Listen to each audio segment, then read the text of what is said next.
Allez, place à l'édito sport. Bonjour Virginie Fulpin. Bonjour Dimitri, bonjour à tous. Bon, les températures ne se prêtent pas évidemment à la transpiration.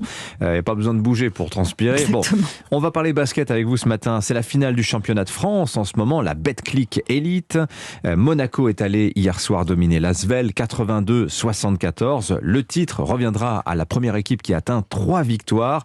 Entre cette finale, la finale NBA et puis les problèmes de site aussi pour Paris 2024. Le basket, c'est le dossier chaud du moment. Ouais, à l'image de l'Astrobal, la salle de Villeurbanne qui était une véritable fournaise hier soir pour le premier match de cette finale. Vous prenez une température qui dépasse les 35 degrés dans la région lyonnaise, vous ajoutez une salle à guichet fermé, plus la suprématie du basket national en jeu, et vous obtenez l'atmosphère irrespirable des grands soirs. L'Asvel et Monaco, ce sont les deux cadors du championnat, ceux qu'on attendait avec leur gros budget et leurs gros muscles. Ils sont bien là au rendez-vous dans ce qui est maintenant le classique de la Betclic Elite. Les Villeurbanais cherchent un 3e titre consécutif, les Monégasques contestent cette domination. Ils l'ont prouvé hier soir en étouffant l'Asvel d'entrée avant une remontée insuffisante des locaux.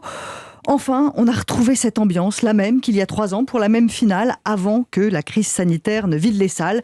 Cette confrontation, elle donne une belle image du basket français. Le problème, c'est que tout n'est pas aussi rose en coulisses, sinon ce serait pas drôle.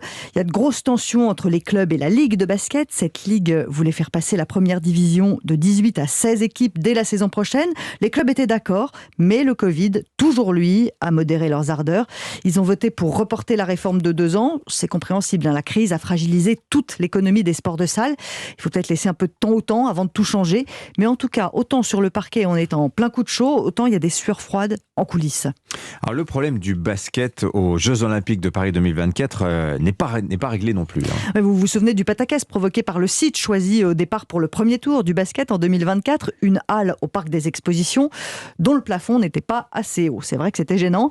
La dernière option qui a été mise sur la table par les organisateurs, c'est d'intervertir avec le handball, faire jouer le basket à Lille et le hand au Parc des Expositions.